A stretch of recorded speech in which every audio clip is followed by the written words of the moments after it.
اللهم صل على سيدنا محمد وعلى آل سيدنا محمد. أعوذ بالله من الشيطان الرجيم. بسم الله الرحمن الرحيم. الحمد لله رب العالمين، والصلاة والسلام على سيد المرسلين وعلى آله وصحبه أجمعين. رب اشرح لي صدري ويسر لي أمري واحلل عقدة من لساني يفقه قولي. سبحانك لا علم لنا إلا ما علمتنا إنك أنت العليم الحكيم. ولا حول ولا قوة إلا بالله العلي العظيم. Kitab Hidayatus Sibyan, muka surat 2, baris yang kedua daripada baris yang ketiga daripada bawah.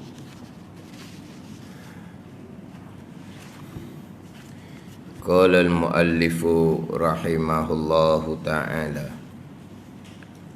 wa nafa'ana bi'ulumihi amin. Kelima daripada 6 rukun iman. Wajib percaya kita dengan hari kemudian, hari akhirah, dan barang yang bergantung dengan dia dengan hari kemudian. Yaumul akhir, hari kemudian, hari akhirah, ataupun kita panggil hari qiyamah. Jadi beriman dengan hari kemudian dan barang yang bergantung dengan dia ini bermula daripada pembicaraan berkaitan dengan soal kubur, kemudian nikmat serta azab di dalam kubur, di dalam alam barzah. Soal kubur ni kepada ghalib lah. Maknanya kalau orang tu mati tanpa kubur pun kena soal juga. Soal kubur dia panggil, azab kubur, nikmat di dalam kubur. Sebut soal kubur tu semua kepada ghalib, pada kebanyakannya mati dikebumikan ke dalam kubur. Kalau kata mati tanpa dikebumi pun sama juga. Mati hanguh contohnya, jadi abu, tak jumpa cari dah mayat contoh. Ataupun mati dimakan oleh binatang buah contohnya, tak ada sisa langsung, tak ada tinggal apa pun, tak ada kubur lah orang panggil. Mati lemah sampai ke sudah jenazahnya tidak diterima, tidak dijumpai. Maknanya jenazah tu kira repuk apa? Repuk di dalam air lah contohnya kita kata. Mungkin makan ikan ke, mungkin lah gitulah, maknanya tidak berkubur. Lepas tu kena tak soal kubur? Kena. Dia kata soal kubur tu pada ghalib, kepada kebanyakan. Walaupun tidak dikuburkan sekalipun, bubuh dalam cermin sekalipun. Bubuh dalam cermin tu lah. Macam betul ke tak? Macam ni macam Presiden Filipin dulu tu, Marcos tu kan dia tidak dibenarkan dimati ketika dia lari keluar negara. Kemudian maknanya mayat tu diawetkan, kemudian bubuh dalam cermin ke gitulah. Lepas tu tak kenalah soal kubur, tak kenalah azab kubur. Kena. Bukan kata tunggu lepas daripada ke bumi baru kena soal, baru kena azab, bukan. Jadi soal kubur, nikmat azab kubur tu pada ghalib lah. Tu pada ghalib. Mana kalau tak kubur pun samalah juga ni, kena soal kubur. Kemudian nikmat dan juga azab di alam kubur, di alam barzah. Yang mana persoalan ini selepas daripada selesai ke bumi. Selepas dia selesai ke bumi, dan ketika berpaling manusia itulah, ketika berpaling ni pun pada Ghalib juga. Kalau lepas selesai ke bumi, duk tunggu situ, maka Munkar dan Nakir tak marilah. Tak, Munkar Nakir mari. Maknanya kita kira selesai ke bumi, orang pun berpaling balik. Ketika itulah datangnya Munkar dan Nakir. Tapi kalau selesai ke bumi, masih lagi ada yang tunggu di situ, Munkar Nakir mari. Dia kata selepas selesai ke bumi, ketika berpaling manusia hak biasalah, lepas aku pakat balik gitu. Ada ni. Dia sebab itulah ada hadis ketika ke bumi tu Nabi suruh minta dah keampunan kepada jenazah tu. Istaghfiru li akhikum fa innahu al-an yus'al. Minta ampunlah oleh kamu bagi saudara kamu kerana sekarang sedang disoal. Maknanya sesat ke bumi itu, walaupun kita berada di situ lagi, Munkar Nakir pun mari soal. Fa innahu al-an yus'al. Sebab itulah kita ketika ke bumi ke, selesai ke bumi ke, kita ni boleh belaka nak membaca Al-Quran pun boleh, nak berzikir pun boleh, nak berdoa pun boleh. Pada ni nak bersembang pun boleh. Apa boleh bersembang? Tak tahulah, ramai orang bersembang boleh barangkali. Maknanya masa ke bumi tu baca Quran, berzikir, berdoa, tapi orang kita ni bersembang. Ketika ke bumi dia bising, duk cerita itu, cerita ini. Kalau pergi kubur tu, ada sebelah tu kubur siapa, tanya sejarah lah, ini kubur siapa, itu, ini, itu. Tanya sejarah lampau lah, mati-mati dah. Mana tak ada lah kata nak baca Quran ke, nak berzikir, nak berselawat, nak berdoa. Tak ada, bersembang. Ada ni, bersembang. Lepas tu kadang-kadang nak lepas daripada bersembang tu, lepas dia bersembang, kalau kita cakap kok, bosan dengar, tengah-tengah tu, Tok Imam tahlil, Tok Imam suruh Tok Imam tahlil. Tak siap lagi ni tahlil. Bila tahlil, tak ada orang bersembang. Suruh tahlil. Kan orang kan lepas ke bumi lah, talqin apa semua kan, tahlil sikit. Tapi ni tak, awak tahlil lah. Berapa? Duk bersembang. Mana orang panggil apa ni? Tak tahu, tak kena tepat, tak tahu tepat. Kan kita biasa kata ke budak-budak kan, mu ni tak tahu ke tepat ni. Contoh bukan gitu. Tak kena tepat mu ni, kita kata ke budak-budak. Hak ni orang tua ni tak kena tepat. Hidup sembang sama-sama dia. Kata tahlil dia masa tu yang paling afdal lah berdoa. Baca Quran boleh, berzikir, berselawat pun boleh. Ada ni, tapi yang paling afdal berdoa. Nabi perintah istaghfiru li akhikum fa innahu an yus'al.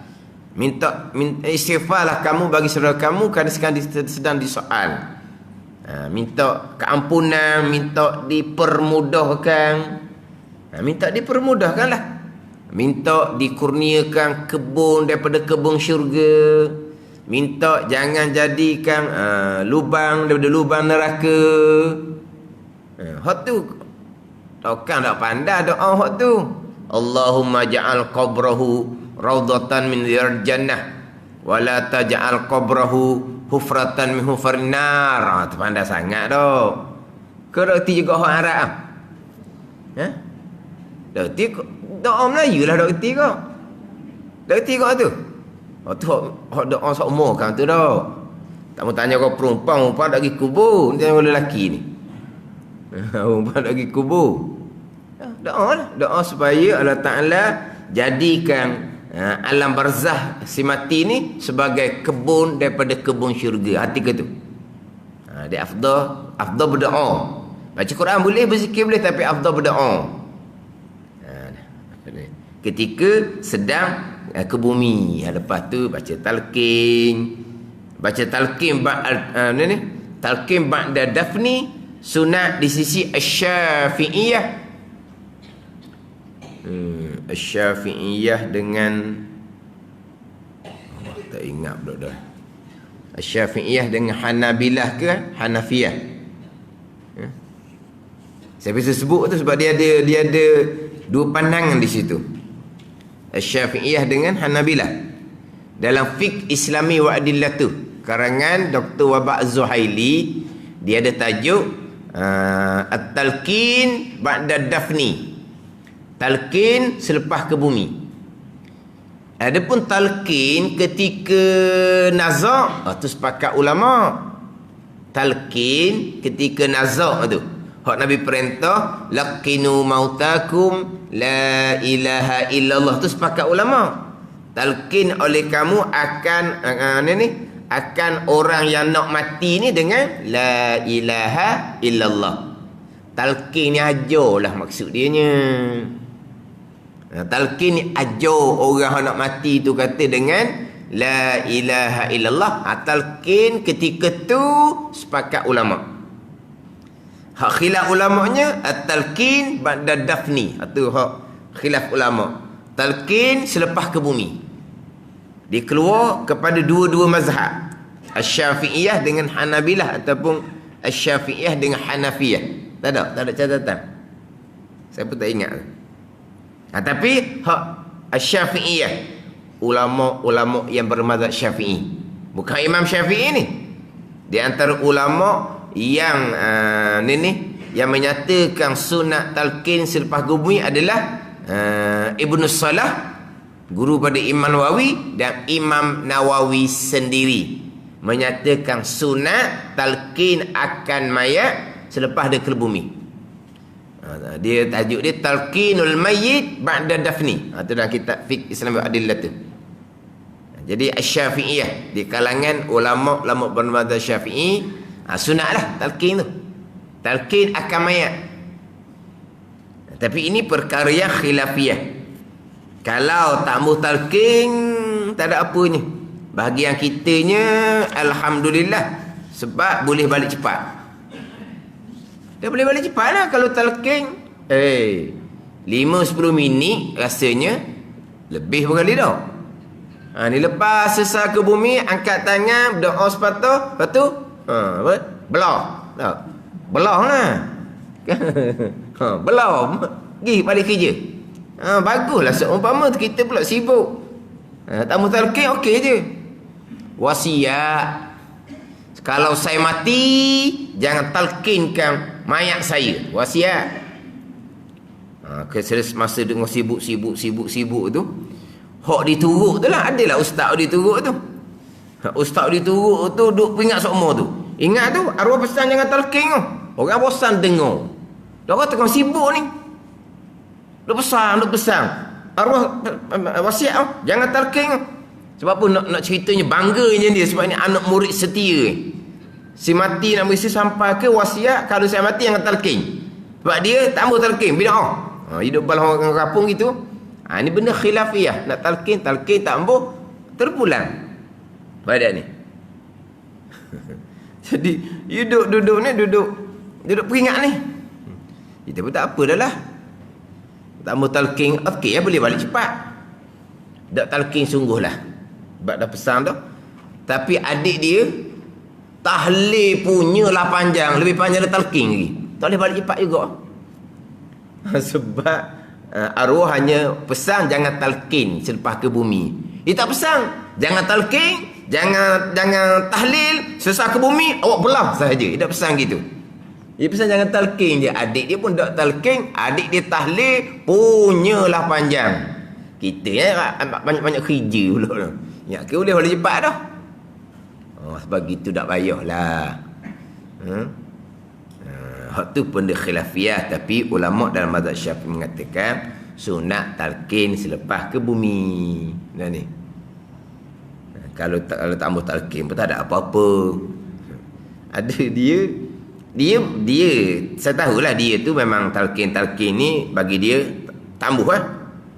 Tapi dia ayah dia meninggal ni, jadi dia pun bersalah nak buat fahaman dia tak talqin.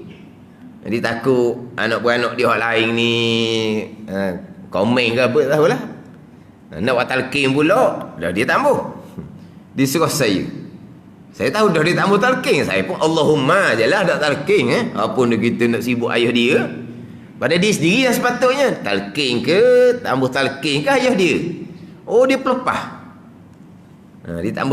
Dia tambah buat talqin. Dia takut keluarga dia yang lain tu. Walau dia anak lelaki, apa masalahnya. Serah saya pun pakai baca doa je. Saya tak ada talqin lah, sibuk sangat pakai baca doa je. Tu hak benda khilaf lah. Hak masalah hak talqin ni. Dan Quran menyebut wa zakir fa inna zikra tanfa'ul mu'minin tu. Beringatanlah kamu, sesungguhnya peringatan tu akan bagi manfaat kepada orang-orang mukmin. Jadi kalaulah si mati ni orang mukmin, dia dapat manfaat lah, insya-Allah. Tu je lah, dia dapat manfaat. Sebab si mati ni dengar apa yang kita ucapkan. Sebab itulah kita masuk kubur sunat bagi salam. Sebab mereka ahli kubur dengar akan ucapan salam kita. Dan ahli kubur tu akan mengenali yang memberi salam jikalau pada masa hidupnya dia mengenali.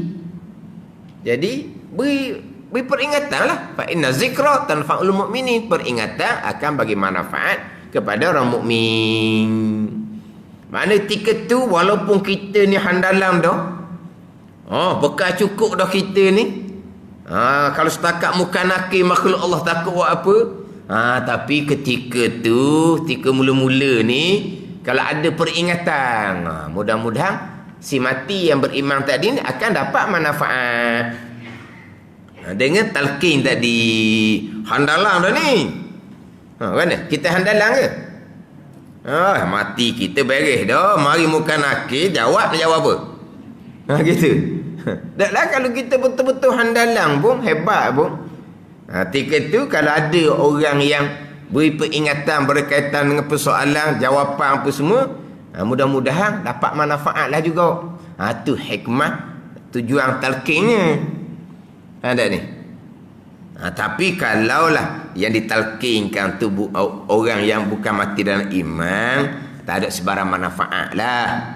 Tapi kita letaknya ni orang beriman, mudah-mudahan didapat manfaat. Tapi kita ni talqinul mayyit, ajar orang mati. Ni ada pula orang sekarang talqin lah dia kata. Kita bukan talqin mayat, kita ajar orang hidup ni nak suruh dengar soalan muka nakir. Kalau nak ajar orang hidup ni tak talqin atas kubur, talqin dia majlis surah tu. Dia nak pelepah ni, dah orang kata bid'ah apa semua ni kan. Maka dia nak pelepah. Talqin mayat buat apa? Tak ada manfaat dah. Contohnya. Tak talqin, saya bukan talqin mayat. Saya bukan ajar mayat, saya ajar hak ada hak hidup lagi ni. Dah. Kita talqin akan mayat, bukan talqin akan orang hidup. Kenapa nak helah, nak lari seumpama tu? Hak dalam kitab fiqh Islami tajuknya talqinul mayyit ba'da dafni. Talqin akan mayat selepas ke bumi. Mayat bukan talqin orang hidup. Tapi ada juga buat alasan gitu sebelum nak pelepah daripada orang kata bid'ah lah. Tak ada masalah lah tu. Hak kata sunat, hak kata tidak sunat. Benar khilaf sudah. Terpulang. Alhamdulillah. Hidup balah benda gitu kadang-kadang. Jadi ayah meninggal, ayah mak kita dah meninggal. Talqin pun tidak, apa pun tidak. Sebab apa ni? Anak ni baru balik belajar dari luar negara. Maka abang-abang ni turutlah. Hak adik balik luar negara. Tak ada talqin, tak ada apa semua. Mati pula seorang lagi antara ayah dan mak ni. Anak mati dulu, dah ingatlah ayah mati dulu ke mak mati dulu. Mati pula seorang lagi antara mak dengan ayah ni. Jadi masa tu apabila balik luar tu tak ada contoh mana hak adik ni. Tak ada contoh mana. Mengajar pun tidak, mana tak ada contoh mana. Jadi abang-abang ni tahu dah lah. Hak masa mula-mula hak kematian salah seorang ibu bapa ni, abang-abang ni turutlah adik belajar agama ni balik luar negara ni. Turut lagi. Kemudian ni tak ada contoh. Jadi hak mati pula kemudian tak pakai dah hak adik dia tu. Hak ngaji balik belajar agama luar negara tu. Lepas tu talqin lah pulaknya lepas dia tu. Hak mati hak kemudian ni pula lah antara mak dengan ayah. Orang kampung pun wak cakap. Orang kampung lah wak cakapnya. Allah kata anak beranak dia ni dah adil sungguhlah. Mati hak dulu talqinnya tidak. Mati hak kediang ni talqin pula. Dah adil lah. Orang kampung bunyi mulut gitulah. Dah tak talqin dulu kan dia pakai awal adik ni. Bida'ah. Tak usah talqin apa semua. Dah hak mati pula kemudian ni hak adik ni dah tahu dah dia punya pandangan dia tu. Baba dah teruk talqin. Jadi kenapa jadi gitu? Itu benda khilaf saja. Asy-Syafi'iyah. Di kalangan ulama bermadzhab Syafi'i sunat talqin. Tempat kita talqin lah.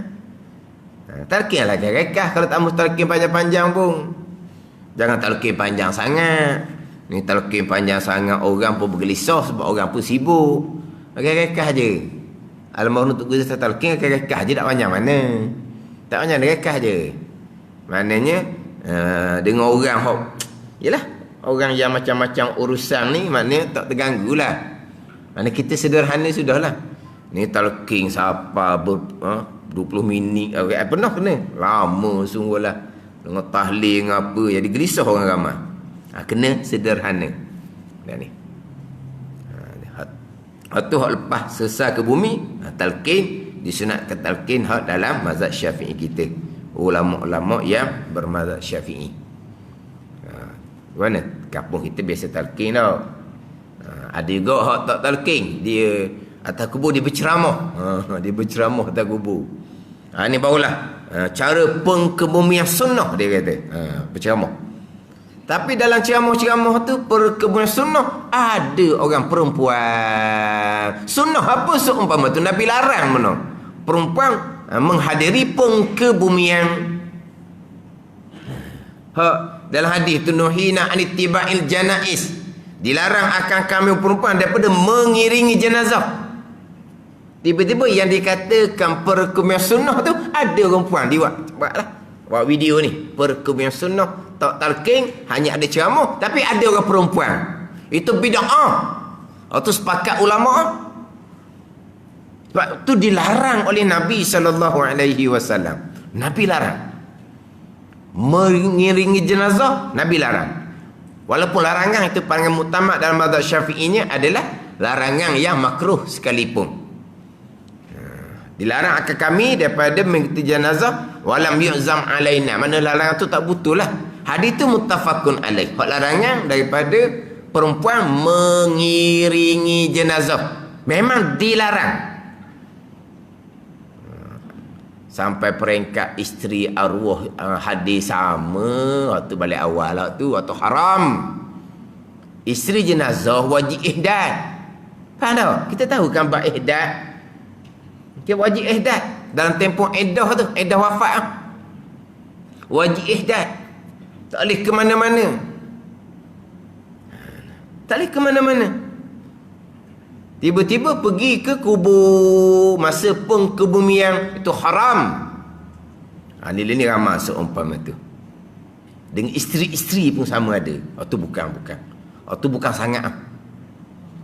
Tu bukan sangat tu. Diturut perbuatan pengkebumian orang besar-besar barangkali. Tak? Pengkebumian orang besar-besar tu kan isteri ada ke tidak? Pasti ada. Dia orang besar-besar tak apa. Dia ada kabel kuat. Haram tu tak haram lah barangkali ke apa. Yang kita teruk dia buat apa? Itu perbuatan orang jahil belaka tu. Yang kita teruk kenapa? Isteri arwah yang wajib ihdad. Perempuan-perempuan lain, anak perempuan ke, cucu perempuan ke, adik perempuan ke, dimakruhkan mengiringi jenazah. Makruh atas pandangan muktamad lah, walaupun pandangan dakwah mengatakan haram. Makruh mengiringi ni semata-mata mengiringi. Kalau mengiringi itu boleh bawa pada ikhtilat, boleh bawa pada campur aduk, haram lah pula tu, lain pula tu. Campur aduk apa dia kata keluarga belaka ada di kubur tu keluarga kita ni bukan mahram, bukan semuanya mahram. Ipar bukan mahram. Sepupu bukan mahram. Sabik bukan mahram. Tahu tak sabik? Bukan sabit kait kapal sawit tu. Sabit tu lah. Mak saudara sabit, mak saudara sabit. Ni. Biras. Besang. Mahram. Semua ada situ belakang. Betul? Boleh jaga tak antara lelaki perempuan? Dia letak tabir ke, perempuan sebelah lagi sebelah. Dia bercampur. Kadang-kadang perempuan ni berlagi siku ke kita ketika kita nak kebumikan jenazah. Sampai ke tepi liang tu perempuan duduk lagi.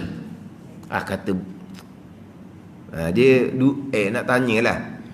Dulu-dulu ingat tak masa kematian orang dahulu-dahulu? Kematian orang dahulu-dahulu ada tak perempuan pergi ke kubur? Ada tak? Hak ni hak kematian hak dulu-dulu. Kita tak ingat? Ada tak perempuan pergi ke kubur? Tak ada. Hanya melihat pandangan terakhir di tingkat. Duk tingkat, duk pitu, melihat jenazah diusung ke perkuburan, pandangan terakhir. Gitu kan dulu. Lepas tu naik atas rumah, baca Quran, berzikir. Orang faham tadi kan? Orang pergi ke perkuburan. Okey, naik atas rumah. Sama-sama pakat membaca Al-Quran, berzikir. Kita sama-sama berdoa kepada arwah tadi, bagian-bagian dapat mudah ke apa semua. Gitulah sepatutnya orang perempuan. Tak ada. Orang dulu tak ada. Kemudian timbullah teteh kot belakang. Tak teteh kot belakang. Ni bukan cerita orang Masjid Qibsah ni. Ni negara lain, seberang laut. Ni teteh kot belakang. Dak sekali lagi ni, dak sekali. Teteh, mana dak teteh? Ke dah sebut teteh? Teteh kot belakang apa? Apa ya? Merayak kot belakang ke apa? Merayak. Ni hok nak ngikut tu kan. Budak-budak nak ngikut tu kan. Sebelah belakang tu. Teteh kot belakang. Main tepi pagar dulu. Main tepi pagar. Duduk tepi pagar. Dia masuk dalam. Tak masuk dalam kawasan perkebunan. Tepi pagar. Tepi pagar tu maklum je lah. Ada macam-macam tepi pagar tu. Lama-lama tepik lah. Merayak apa-apa dalam kain. Melompat-lompat lah depan dia. Akhirnya masuk ke dalam perkuburan. Akhirnya sampai ke di tepi-tepi liang. Akhirnya masa talqin. Main. Dia panggil puan pula duduk sekali ni. Adik-beradik. Panggil mari. Kalau nak panggil perempuan tu mari, beri buku talqin, suruh dia baca. Tak. Ni satu amalan yang jangan buat seumpama tu. Kita orang belajar pesan kepada anak cucu kita. Jangan buat Tuhan Nabi larang. Walaupun larangan makruh, jikalau tidak apa-apa ada ikhtilat. Ni kau duduk kelilingmu, tengok muka aku tengok mukamu. Ini cerita lain ni, bukan cerita isteri arwah. Kalau isteri arwah pergi juga kau balik awal lah tu. Yang meninggal ni pula bukan tua-tua orang sekarang ni, meninggal aksiden, muda-muda. Jadi isteri pun muda lagi, anak pun kecil-kecil lagi. Perkebumian ni mertua pada perempuan, ayah kepada arwah. Ni anak dia meninggal, anak lelaki lah. Jadi menantu perempuan dia pergi ke kubur juga. Pergi kubur, muda lah, anak kecil-kecil lagi. Siap tunjuk mana, ni isteri arwah. Mana apa ni, suruh letak tarikh lah. Habis edah boleh minta. Dah, beritahu apa nak memperkenalkan isteri arwah yang tak sepatutnya mertua tu benarkan datang ketika pengemis anak dia. Ini cerita orang masjid ni. Cerita orang masjid. Bukan cerita orang kita kata macam tak tahu macam pakai dah, ni cerita orang masjid. Anak meninggal aksiden anak lelaki, benarkah isteri arwah mengikuti memperkenalkan isteri arwah? Ada ni. Ni macam kita kata kok jahil sangat. Atau jahil sangat. Tak usah perempuan, tak usah. Yang perempuan hak pergi tu kadang-kadang pakai tudung labuh, tudung comel macam orang minat agama lah. Duduk kubur juga. Anak arwah, cucu arwah. Kalaulah kita tu anak arwah, jangan buat hak perkara Nabi larang. Walaupun larangan tu makruh atas pandangan muktamad. Lepas sesal ke bumi balik belaka, kita nak pakatlah puak-puak perempuan kita nak pergi kubur, nak baca Quran, terpulang lah. Siap dah, bebas dah. Ambil puak-puak kita, bawa Quran seseorang. Hak baca rumah tadi baca dah. Siap balik dah. Siapa dah lelaki dia mau siap. Tenang dah. Kita pergi buat kita. Lagi kemah balik. Takut kubur tu buat. Yelah kadang-kadang orang ni tengah panas-panas ke dia buat pun dok comel kita berbuat molek. Naik ni atas kubur tanah bubuh sekaki. Ni. Ingat lu tinggal mana? Jengkal. Dia ada dekat tu. Sama ada buat secara 4 segi pun boleh, buat secara bulat pun boleh. Dia boleh belakang tu, sunat belakang tu antara dua tu. Kita buat comel. Kita pun pakat ngaji Quran sama-sama perempuan. Jikalau kubur tu tak jauh lah. Kalau jauh sangat daripada tu jadi fitnah pula. Pergi ramai-ramai. Tak ada masalah. Tapi ingat baik, perempuan pergi kubur ramai-ramai tu pun khilaf ulama dah. Sunat ke makruh perempuan ziarah kubur? Bukan mengiringi ni. Ziarah semata-mata. Sunat ke tidak? Ada ni. Jumhurnya tidak disunatkan. Ziarah pun tidak disunatkan. Tapi tak apalah, kita pakai pandangan yang mengatakan perempuan sunat juga ziarah kubur. Jika kalau perempuan ni boleh tahan hati yang tak bawa pada menangis ke meratap ke, boleh pergi lah. Tapi pandangan jumhurnya, perempuan tidak disunatkan ziarah kubur. Lepas ke bumi beres ke hari raya ke, tak ada. Lelaki sahaja. Lelaki pun asalnya Nabi larang ziarah kubur. Termasuk lelaki. Kemudian malah Nabi membenarkan ziarah. Dan Nabi perintah lelaki ziarah kubur. Kerana ziarah kubur ni akan mengingati kita akan kematian. Asalnya Nabi larang ziarah kubur, termasuk lelaki. Sebab budaya orang jahiliyah ni, dia masih lagi ada kesan-kesan lama. Lebih kepada sembah pemujaan asalnya. Jadi Nabi larang. Di awal Islam Nabi larang. Mudah-mudahan Nabi membenarkan, bahkan Nabi menyuruh lelaki mengziarahi kubur. Perempuan khilaf ulama. Tapi jumhur kebanyakan ulama tidak disunatkan. Bahkan dimakruhkan perempuan ziarah kubur. Tapi tak apa tu. Kita pakai pandangan perempuan disunatkan juga ziarah kubur. Ziarah ni bukan mengiringi jenazah. Asalnya lelaki pun dilarang ziarah kubur. Sebab tadilah, sebab dia zaman jahiliyah ni dia pasal lain. Jadi Nabi larang permulaan, ditakut budaya jahiliyah. Tapi kemudian Nabi membenarkan, bahkan Nabi memerintah supaya orang lelaki sentiasa menziarahi kubur. Tapi kita menziarahi kubur ni, kita buatlah secara sederhana. Kita kena balik kepada asalnya. Di awal Islam, lelaki sendiri pun diharamkan ziarah kubur. Kenapa? Kerana takut ada lagi budaya jahiliyah. Tapi bila Islam ni kuat, iman ni kuat, Nabi memerintahkan sahabat ziarah kubur. Tapi kena faham dah, terdahulu dilarang, kemudian baru dibenarkan. Jadi pada masa kita ni, ialah orang Islam pada masa kita ni, kadang-kadang Islam, iman pun tak ke mana, ramai-ramai ni. Jadi kita ziarah kubur ni buat dengan sederhana. Jangan berlebih-lebihan.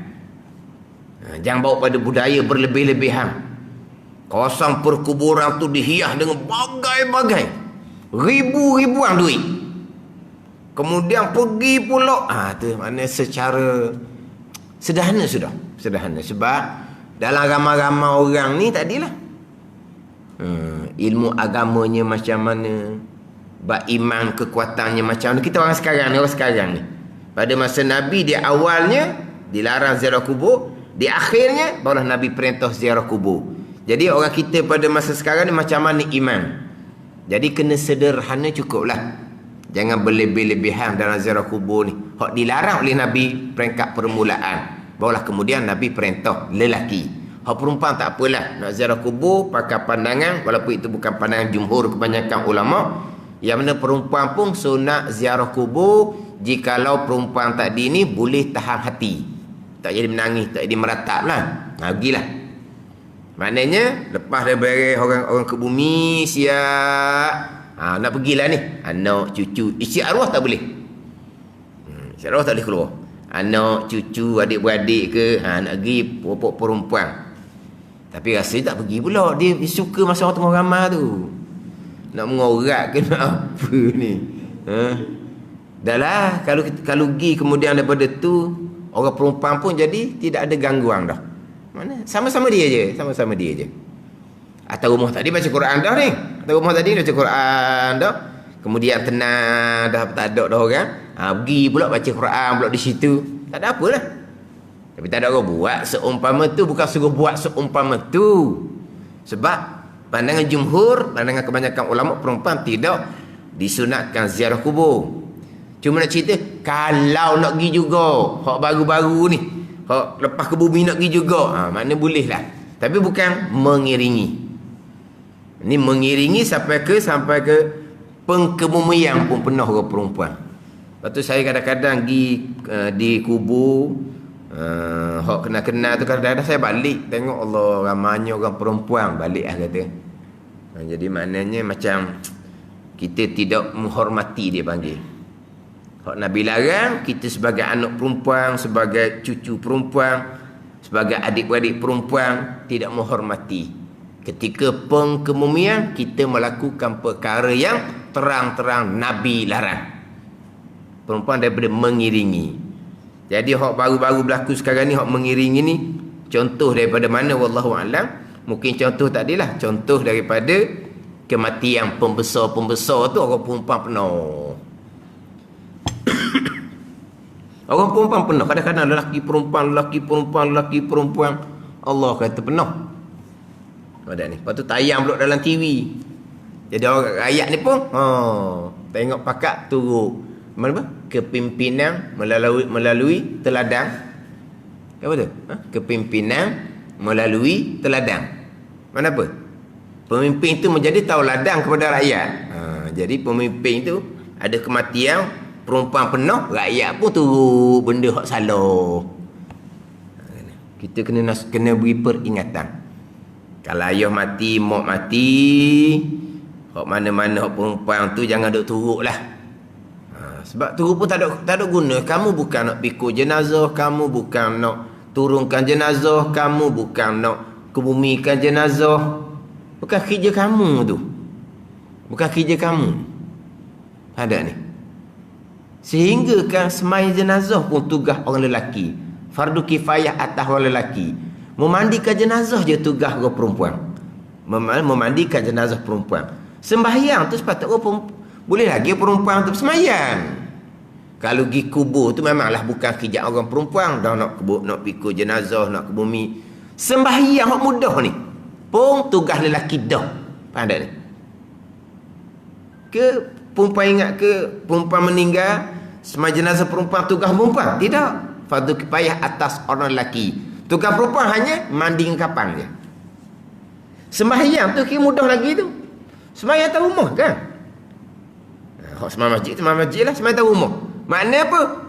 Perempuan dah serah pada orang lelaki. Sebab tugas orang lelaki. Sembahyang tu serah pada orang lelaki dah. Sama telah pula pikul jenazah, ke bumi jenazah, turun dalam kubur nak turun jenazah, sama telah lah. Itu tugas orang lelaki, bukan kerja orang perempuan. Jadi perempuan ni bukan kerja dia pergi kubur. Kerja dia apa? Duduk di rumah, baca Quran, berzikir, buat amal. Kita nak cucu kan? Amal kita automatik sampai kepada ibu bapa kita. Kita ni bukan ibu bapa, ibu bapa mertua. Kita niatkan pahala pada ibu bapa mertua kita. Kita ni bukan anak, kita hanya adik kakak kita dengan arwah. Kita adik kakak ni, kita niatkan pahala pada arwah si mati. Buat amal ibadat di rumah tu ketika orang sedang ke bumi di kubur, dan perbanyakkan doa. Hak tu patutnya buat. Cak bau comel. Wallahu a'lam lah. Dia mari mana nyakit seumpama tu. Bila lama-lama payah nak perubah balik. Nak ubah balik payah. Kalau orang nasihat kata jangan pergi kubur lah. Tak nak pergi kubur dah boleh. Dia ngepek pula. Mahu. Tak usah lah. Ginilah kata ambil duit lah. Pergi Sabasung, pergi beli lah kata. Tak pergi kubur, pergi duit. So pergi Sabasung, so pergi Madin, so pergi belilah. Dah pakai jangok dah ni. Tiba-tiba tak beri pula. Pergi Sabasung, pergi duit. Tak, sungguh payah. Bila dah lama dia payah. Jadi macam Allah siapa kita iringi jenazahnya. Padahal jenazah tu ayah dia, mak dia, anak-anak perempuan ni. Jadi tak alik pula dah. Hak tidak mengiringi. Tak sayang tu tak sayang. Tak mengiringi. Hak sayangnya mengiringi. Hak sayang hak buat Nabi larang. Ada ke seumpama tu? Hak sayangnya duduk rumah, baca Quran, berzikir, berdoa untuk arwah mak ayah kita. Hak tu hak ni hak sayang ke mak ayah sungguh. Jadi apabila tegur jadi kena marah dah sekarang ni. Ada cerita. Saya tegur ustaz jangan pergi kubur. Marah dia kata orang perempuan. Perempuan lain lah tu tadi, negeri lain seberang laut. Seberang laut. Oh, kita kata anu Darul Iman. Tekan Darul Iman jangan buat komang gitu. Dalam kata kalau nak pergi juga, pergilah lepas sesat ke bumi atas nama ziarah, bukan atas nama mengiringi. Ziarah atas pandangan yang mengatakan sunat, walaupun pandangan jumhur kebanyakan ulama perempuan tidak disunatkan ziarah kubur. Ni kita masih lagi bicara bab barzah ni.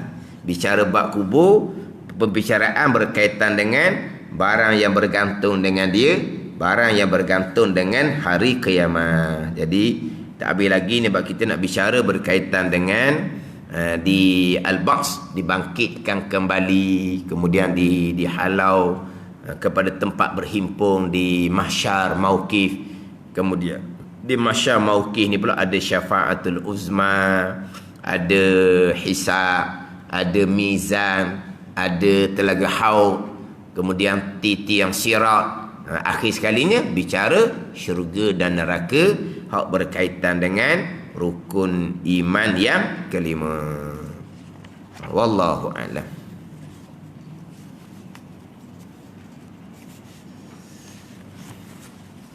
Ada orang kata, dia kata ustaz agak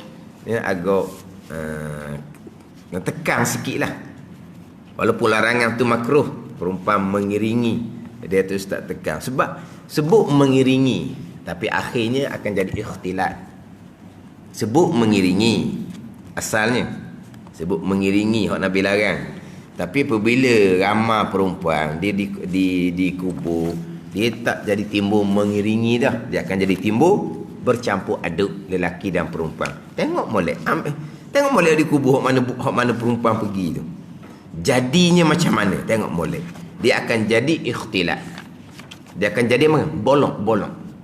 Saya sebut tadi lah, sampai peringkat boleh belaga siku kita ketika kita duduk nak turun tanah tu lah. Ketika kita duduk turun tanah tu boleh belaga siku dengan perempuan. Dia duduk main tepi-tepi kubur, tepi pilihan ni. Kita tengah nak turunkan tanah. Ada ni.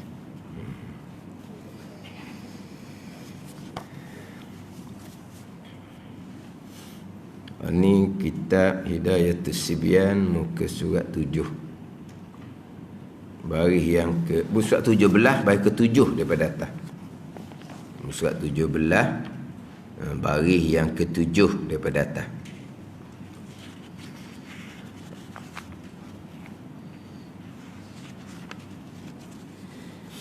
Qala al-muallifu rahimahullahu ta'ala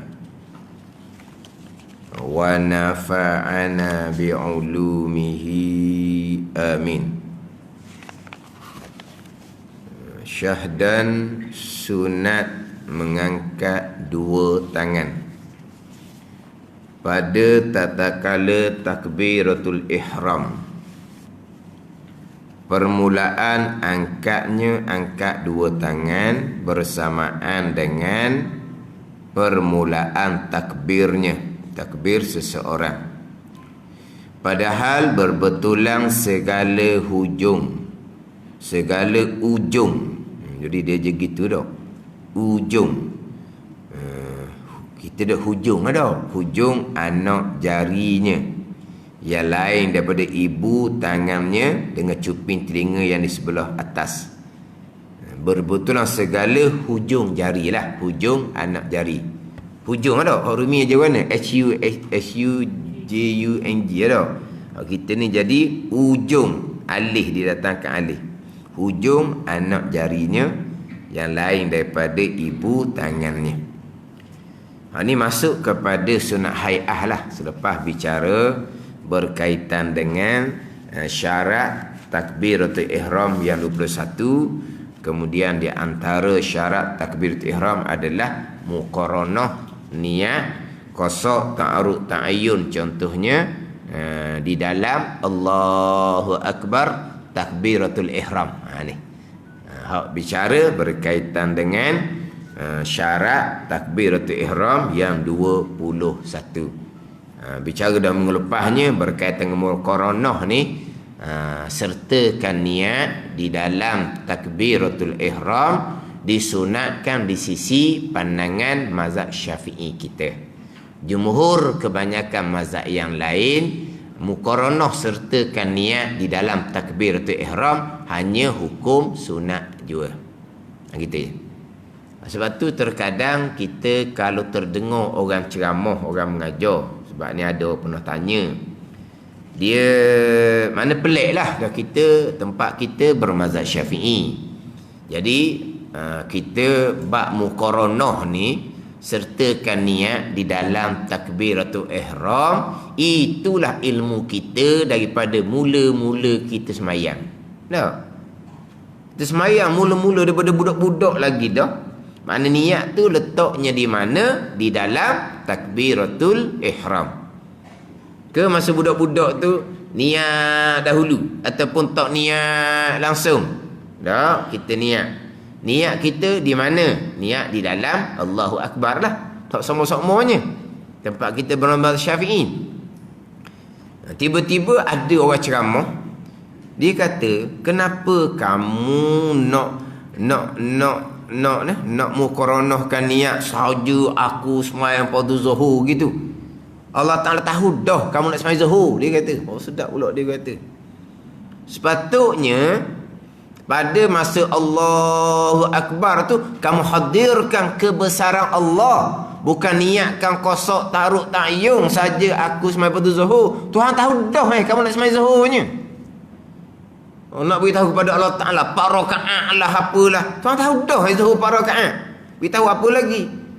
Dalam takbir ni sepatutnya kena hadirkan kebesaran Allah. Sebab itulah disyariahkan memulai sembahyang dengan Allahu Akbar. Syariah Nabi Rasul tu dahulu tak ada sembahyang mula dengan Allahu Akbar. Ada mula dengan tasbih. Syariat hak Nabi dulu. Sembahyang bukan sembahyang ni hak ummah Nabi kita je sembahyangnya. Cuma tak sama. Tapi nak ceritanya, sembahyang yang dimulai dengan Allahu Akbar adalah syariah Nabi SAW jua. Kenapa disyariahkan memulai sembahyang dengan Allahu Akbar? Untuk menghadirkan kebesaran Allah Subhanahu wa ta'ala. Kemudian dalam berpindah rukun, ulang balik Allahu Akbar, Allahu Akbar. Ni kita nak berpindah rukun ni. Termasuk daripada rokok kepada i'tidal pun asalnya Allahu Akbar, takbiratul ihram. Jadi tukar kepada tasmi' sami Allahu liman hamidah. Hak tu hak kisah hak berlaku pada Sayyidina Abu Bakar radhiyallahu anhu. Yang asalnya Allahu Akbar belaka. Qiyam kepada rokok Allahu Akbar. Rokok kepada i'tidal Allahu Akbar. I'tidal pada sujud Allahu Akbar. Rokok kepada i'tidal ni bertukar pada sami Allahu liman hamidah. Hak tu hak berlaku pada kisah Sayyidina Abu Bakar. Hak asalnya Allahu Akbar juga. Kenapakah permulaan sembahyang Allahu Akbar? Berpindah rukun Allahu Akbar. Sebab nak sentiasa kekal menghadirkan kebesaran Allah Subhanahu wa ta'ala. Tiba-tiba Allahu Akbar, kita bukan hadirkan kebesaran Allah. Tiba-tiba kita duduk sibuk nak beritahu kepada Allah, sahaja aku semayang fardu zuhur 4 rakaat tunai makmum kerana Allah. Oh, macam Allah Ta'ala tak tahu nak semayang zuhur 4 rakaat ni. Di manakah untuk menghadirkan kebesaran Allah? Kalau kita duduk sibuk dengan niat kosok taruk takyung, dia ajar gitu. Jadi kita ni agak mengaji koda-koda biasa gitu je. Jadi pelik ustaz ni mengajar, tapi rasanya macam hak dia kata tu munasabah juga. Hak dia kata tu munasabah juga. Yang kita berdiri tu nak buat apa? Nak semayang zuhur kan? Lepas tu nak beritahu apa lagi? Ada ni. Jadi kelirulah orang. Kita bermazhab Syafi'i, wajib kena niat dalam Allahu Akbar, wajib. Lepas tu kalau kita takbir, kita hadirkan niat kita, qasad ta'arud ta'ayyun, kita tak dapat nak menghadirkan kebesaran Allah Ta'ala, nak kira mana pula? Ke macam mana masa takbir tu, hok saja aku sembahyang fardu zuhur tu, duduk hadirkan niat qasad ta'arud ta'ayyun tu, boleh hadir tak kebesaran Allah Subhanahu wa Ta'ala? Dah lah, sebab dia sibuk dengan qasad ta'arud ta'ayyun dah. Tu kan tu. Hikmah syariah Nabi sembahyang dimulai dengan Allahu Akbar tak sama dengan syariah terdahulu kerana nak menghadirkan kebesaran Allah. Tapi oleh kerana nak menghadirkan dalam niat qasad ta'arud ta'ayyun, jadi tak hadir dah kebesaran Allah ketika Allahu Akbar. Gua nak kira pula tu. Kalau betul setakat ni pakat baloh lah buat kita. Dah hikmah takbir sembahyang dimulai dengan takbir untuk menghadirkan kebesaran Allah. Ketika takbir nak hadirkan niat qasad ta'arud ta'ayyun tadi tu, boleh tak nak sekali dengan hadirkan kebesaran Allah? Tak boleh. Jadi mana hikmah disyariatkan sembahyang dimulai dengan Allahu Akbar. Jadi kita mazhab Syafi'i, hadirkan niat dalam takbiratul ihram muqaranah tu wajib. Takbiratul ihram kita hadirkan kebesaran Allah Ta'ala dalam mulut kita bertakbir, hati kita hadir akan kebesaran Allah, hukumnya sunat. Lepas itu, jadi hadirkan niat muqaranah serta dalam takbiratul ihram qasad ta'arud ta'ayyun tu wajib. Ketika takbir kita hadirkan kebesaran Allah Ta'ala, ketika lidah kita bertakbir Allahu Akbar, hadirkan kebesaran Allah dalam hati ketika takbir, hukumnya sunat. Jadi kita utamakan hak hadir niat qasad ta'arud ta'ayyun. Boleh hadir sekali dengan kebesaran Allah, alhamdulillah. Kalau tak boleh pun nak warna tu sunat je. Hak ni hak wajib, kita fokus wajib dulu. Dia gitu. Pokok wajib dulu. Hak qasad ta'arud ta'ayyun. Tapi kalau hak kata macam tadi tu berbetulan dengan jumhur kebanyakan mazhab, Hanafi ke Maliki ke Hambali ke, tidak diwajibkan muqaranah sertakan niat di dalam takbiratul ihram. Jadi cerita-cerita tu itu cerita pandangan mazhab yang lain. Tapi tak payahlah kita nak pertikaikan mazhab di tempat kita ni bermazhab Syafi'i yang mewajibkan muqaranah tu. Kalau cakap seumpama tu, kita pandai pula cerita, memang dengar tu logik, jadi orang pun akan jadi bercelaru orang ni. Bukan bercelaru sendiri, boleh menyebabkan baloh pula sama sendiri. Saya ngaji kok tadi baru jumpa guru sungguh. Kita takbir ni kena hadirkan kebesaran Allah, bukan nak hadirkan qasad ta'arud ta'ayyun. Nak beritahu kepada Allah kamu nak sembahyang fardu zuhur 4 rakaat, Allah tak tahu ke? Yang kamu duduk diri masuk sah apa semua ni, bukan kamu nak main fardu zuhur dah cukup dah tu. Kenapa nak niat dalam Allahu Akbar laginya? Tu jumhur mazhab yang lain. Bukan salah, tapi tak kena bawa jadi mengelirukan orang dan boleh menjadi kelahi orang. Faham ni? Tapi cerita tu kalau kita orang ni kok macam Allah kata ya sungguh menasabah juga kata. Ya sungguh menasabah lah. Maknanya nak menghadirkan kebesaran Allah ketika lidah kita takbir Allahu Akbar. Sedap dengar juga tu. Kan ni? Dan ni Allahu Akbar, duk sibuk dengan saja aku sembahyang fardu zuhur. Akhirnya berlakulah orang yang bermazhab Syafi'i ini takbirnya berulang-ulang kali. Sebut dah minggu lepas. Takbir berulang-ulang kali, bukan orang bermazhab Syafi'i, orang jahil. Termasuk jahil mazhab Syafi'i.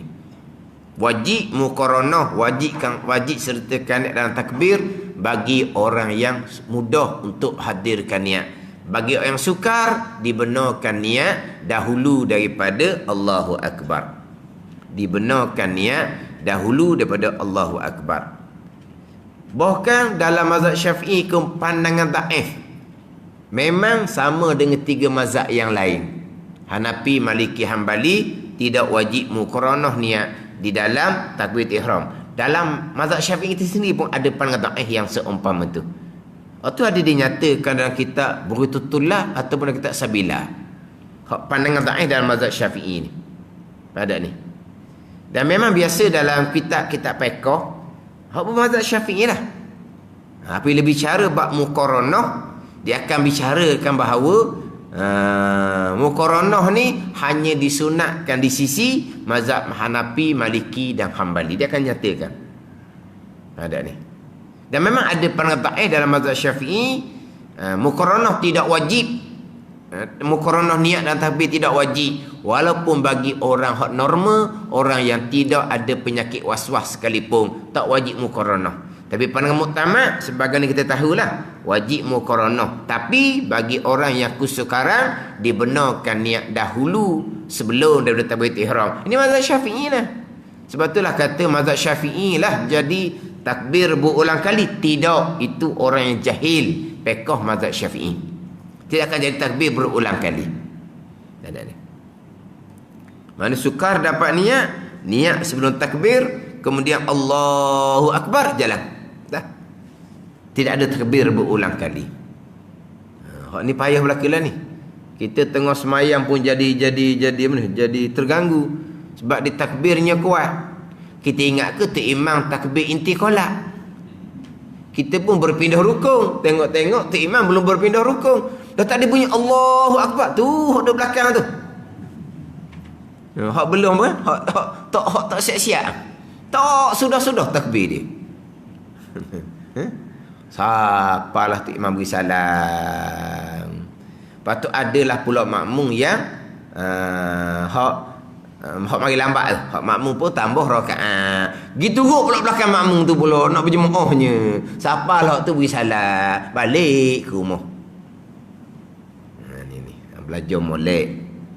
Kalau ada penyakit seumpama tu tak syarat muqaranah sertakan niat di dalam takbiratul ihram, di dalam Allahu Akbar. Jadi kalau jumpa orang seumpama tu, kalau kita kenal, kita boleh cakap, kita nasihat dia molek. Saya nak nasihat ni sebagai sama-sama bermazhab Syafi'i. Kayak gitu. Awak mazhab Syafi'i, saya pun mazhab Syafi'i. Saya nak cerita ni mazhab Syafi'i lah ni kepada awak. Mazhab Syafi'i untuk ramai-ramai kami ni wajib muqaranah. Tapi untuk kamu ni ada dia punya kelonggaran. Untuk kamu ni. Kamu ni mana pelik daripada orang ramai ni. Hak tak berapa settle apa. Maksud dia kata gitu balon lah. Kamu ni Tuhan uji dengan kesukaran untuk hadirkan niat. Tak apalah. Ada jalan keluar dalam mazhab Syafi'i, awak boleh niat dahulu. Mazhab Syafi'i lah ni. Samalah saya dengan awak. Cuma kami ramai-ramai ni Tuhan tak uji dengan penyakit macam kena pada awak. Kami wajib muqaranah dalam takbiratul ihram, muqaranah niat. Tapi kamu tak wajib sebab kamu ada kesukaran. Ini cerita mazhab Syafi'i lah kata. Kalau cerita 3 mazhab lain, cerita pandangan dhaif dalam mazhab Syafi'i, orang yang biasa mudah dapat niat pun tak wajib muqaranah. Dah. Mana wajib molek. Takbir berulang kali tu salah sangat tu kata. Salah. Tak ada ajaran seumpama tu. Salah dah satu hal. Awak ganggu orang semayang, hukumnya haram pula di situ. Bertepuk tanganlah syaitan. Ganggu kau semayang, tak tepuk tangan syaitan. Jangan ganggu sungguh. Bukan ganggu sikit-sikit orang waswah ni. Mana ni? Sekali takbir, tak dapat niat, dia pun urut belakang. Kita dah tengok ni pulak tu bomo urut mana pulak ni. Urut belakang lah, takut ada orang yang bersambung dengan hati nak tak tahu tu bomo urut mana lah. Boleh 3-4 kali urut belakang, barulah dapat niat. Ada kadang-kadang takbir imam rokok je dapat niat. Allahu Akbar rokok. Ada pula gitu. Ada kawasan tu. Nak tunggu tu imam rokok baru dapat niat. Dah tunggulah tu imam rokok takbir apa, ganggu orang dia. Dah mana kena beritahu gitu. Mana cerita saya nak cerita ni sama-sama mazhab Syafi'i. Orang yang kesukaran nak dapat niat ni, boleh niat dahulu daripada takbir. Sebelum takbir tu niat nak sembahyang fardu zuhur 4 rakaat makmum sudah. Allahu Akbar tu jalan. Hadirkan kebesaran Allah Subhanahu wa taala ketika takbir. Itu je. Mana? Ada tak ada? Dia tak ada sebenarnya hak seumpama tu. Hak tu bukan mazhab Syafi'i tu. Dia orang gini, penyakit seumpama ni dia akan jadi stres. Tertekan. Bila Tok Bilal azan saja dia sudah mari macam satu beban. Allah, nak kena ambil semayang satu dah. Lepas tu nak semayang pula penat. Ni. Makna dia stres, jiwa dia tertekan. Itu masa tenaga masih lagi ada. Sampai masa uzur kemudian payah orang seumpama ni. Orang lain nak tolong atur sembahyang dia pun jadi payah. Orang nak tolong atur sembahyang ni pun akhirnya akan jadi mecok. Dia pula yang nak sembahyang juga ni dia akan ditertekan jadi pongoh. Mana ni? Hak tukang tolong jadi mecok. Mecok dah mecok. Hak tukang nak sembahyang ni jadi backing, jadi nak marah ni. Tertekan ni. Dia jiwa dia penat, jiwa dia letih. Dia pula uzur tubuh dia letih. Jadi punah agama seumpama tu. Jadi ketika kita segar-segar ni, kalau ada penyakit-penyakit seumpama tu kena berobat lah. Hak kita cerita mazhab lain tu ceritalah mazhab lain.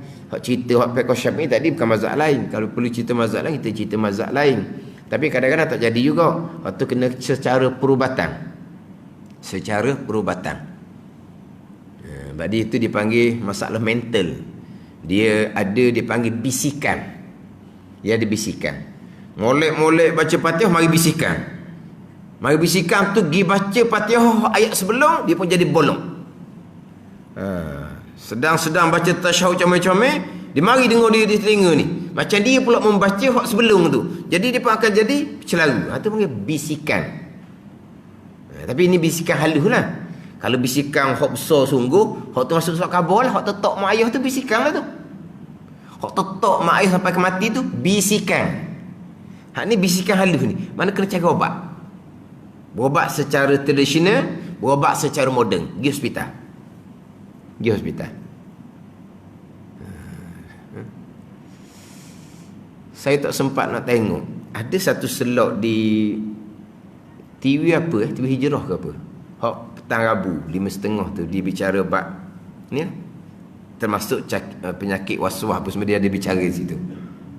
Sebab ada salah seorang dia punya pesakit itu maknanya saya nasihat dia supaya pergi kepada perubatan moden di hospital. Alhamdulillah pulih dia. Dia ada cerita. Dan dia kata dia minta izin. Dalam slot tu dia kata buat rakaman dah. Dia minta izin nak sebut nama. Sebab ustaz yang syorkan saya supaya pergi hospital. Dia kata orang lain tak pergi hospital dia kata. Saya kata ke dia awak berobat dua jalan. Secara tradisional pun awak berobat, secara moden awak berobat. Jadi pergi hospital, alhamdulillah. Kalau tidak kat sebelum tu maknanya kalau tak sabar, tak tahulah jadi macam mana. Punya tekanan dengan penyakit waswas tu. Pergi hospital jumpa pakar lah. Tapi orang kerja ni macam jumpa pakar ni company bayar. Kalau sendiri dia kata sekali jumpa tu 400-500 sekali jumpa. Hak pakar. Maknanya dia ada sebut dia nak minta izin nak sebut nama sebab yang syorkan supaya pergi hospital. Sebab orang lain tak sure pergi hospital. Marah hospital pun ada, saya tahu kena pergi hospital. Sebab saya jumpa ramai dah hak jenis penyakit ni pergi hospital, alhamdulillah. Allah Taala jadikan sembuh. Dia jadi macam-macam hak penyakit ni. Tuhan ada ke tak ada? Tuhan ada ke tak ada? Tuhan ada ke tak ada? Dia mai apa gitu no. Akhirnya tak ada lagi Tuhan payah Aku ni Islam ke? Aku ni tak Islam. Aku ni Islam ke? Aku ni tak Islam. Dia perkara ni dia adalah sangkutan dengan penyakit-penyakit yang tak nampak di mata, macam saka ke, atau benda yang kemungkinan belaka. Atau benda yang kemungkinan belaka. Tapi maknanya hak secara berubat cara hak ni pun boleh. Mana dua-dualah cara moden pun mana kena berubat. Jangan biarkan. Kena berubat. Tak berubat dia punah, keluarga pun punah. Dia punah, keluarga pun punah. Nak kata orang ni. Sungguh-sungguh orang perempuan, agak suami tu sabar je. Anak Allah lah kata dah. Semua benda tak boleh sentuh. Jangan rasuah ni. Kereta dia pun orang tak boleh naik kalau rasuah ni. Lepas tu macam mana nak elok orang naik? Caution dibuang belakang, tinggal caution driver je. Baru tak naik.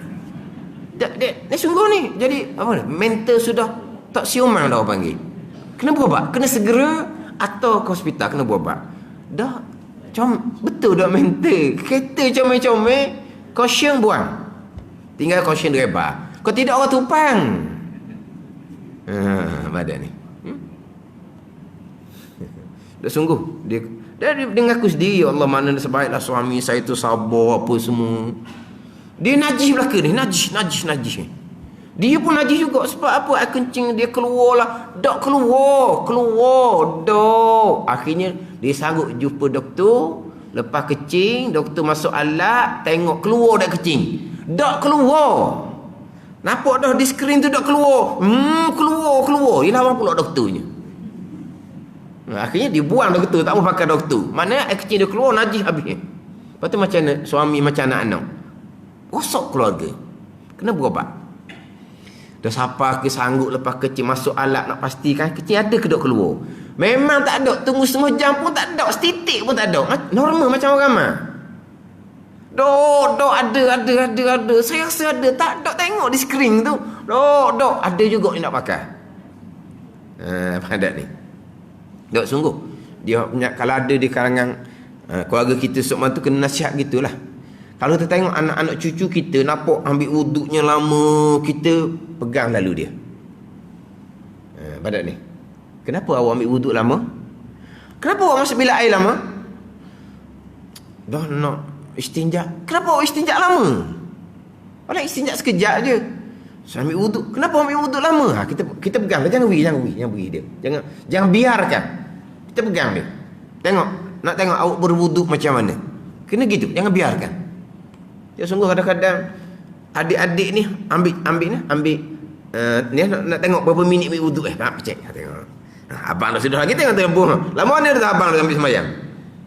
Kenapa adik boleh main gitu benar? Tapi bila ayah dia tu nasihat, adik tengok pula. Sudah ada perubahan. Jadi sudah ambil wuduk tu cepat. Lama-lama okey. Gitu dia pada ni. Dia kena nampak je lain macam hok ni seorang. Istinja pun lama bila duduk tandas lama. Beruduk pun lama bila nak sembahyang ni. Jangan biarkan. Kenapa lama? Kena ambil tahu lalu. Ni orang tua ni kadang-kadang dibiarkan bila sudah jadi seria, barulah masuk bilik air 3-4 jam. Itu tak normal. Kata dalam tandas ni orang duduk lama tu tempat syaitan. Kenapa duduk lama? Syaitan memang suka duduk lama sebab nak berkawan dengan dia. 3-4 jam. Masuk tandas kalau pagi tu pukul 4 pun masuk dah. Tu keluar habis waktu subuh. Dah sungguh ni semua tak normal belaka. Orang ni kena berubat. Punah seumpama ni.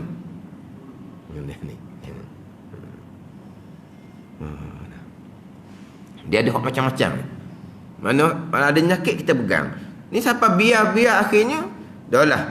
Kalau mak nak balik, saya siap belaka dah barang untuk mak. Dia masih bilik air tak keluar dah 3-4 jam. Mak dah mak semayang siapa kena bubuhkan tualat tekok. Sebab apa? Nak la air liu. Sebab apa? Baca Fatihah tu keluar liu keluar liu ni jebok apa. Akhirnya mak ni naik angin. Mak dia gigi bahang nak tengah semayang. Mak ni masuk syaitan dah ni. Dah bukan dianya guru Quran, boleh ajar Quran kepada orang. Takkan semayang nak baca pasal siapa keluar air liu, siapa kena pakai tuala apa semua. Dia muk ni naik syekh panggil, naik syekh. Dia pukul anak di tengah semayang. Dah baca patah seumpama tu. Tapi bila tanya, dah nyakit tu bila lagi? Masa di sekolah ada dah nyakit tu. Dah kenapa biarkan? Mana nampak dah pada awal tu nampak dia ni nampak peseng. Kenapa baca patah berulang-berulang ni? Awak tak baca patah berulang makruh tu. Mengulangi rukun qauli tu makruh tu. Mana kita ambil lalu, dia kena pegang lalu. Jangan biarkan. Ini penyakit waswas daripada syaitan. Ingat baik. Dah sampai tahap paruh tu kok, payah sikit lah. Payah sikit kalau sampai tahap paruh. Mana kena berubat tu. Sebab apa? Apabila waswas ni, bila dia jadi terlantar sakit, dia masih lagi mengekali. Waswas tu agak sukar kepayahan kepada yang nak menolong untuk sembahyang dia. Sebab bila terlantar uzur, dia sudah perlu kepada orang lain tolong bantu. Jadi kalau kekalkan waswas, memang agak kesukaran. Dia kena berubat awal-awal. Sebab apa? Penyakit kena berubat. Ni pula penyakit daripada syaitan pula, lagilah kena berubat. Berubat secara tradisional, secara Islam, berubat juga secara moden. Tengok, berubatlah ke cara dua jalan. Pergi tempat-tempat hak agama ni, air tawar ke apa ke, ikutlah. Patut cara moden jangan tinggal. Tapi alhamdulillah, saya cerita tu, waswas sampai tahap Tuhan ada ke Tuhan tak ada, saya ni masih lagi Islam ke tak Islam dah, akhirnya hilang penyakit tu. Tapi perubatannya dua, secara tradisional dicampur dengan secara moden. Pergi doktor, dia jumpa doktor. Orang ni jumpa doktor, dia tak mahu, sebab bunyi kata doktor ni pakar ni psychiatric apa orang. Dia kata macam orang gila. Dah. Itu bukan orang kita tempat orang gila. Orang kemurungan tempat kita. Tapi waswas ni dah kitab menyebut nau'un minal junun, waswas ni. Satu bagai daripada gila. Itu dalam kitab. Kita tak katalah gila, tapi ada meh-meh dia, ada peseng dia. Adalah meh dia, peseng dia. Lalu kot tepi tahi lembu. Lalu tepi tahi lembu. Tak kenalah mungkin jauh mata lembu tu, tapi undur balik.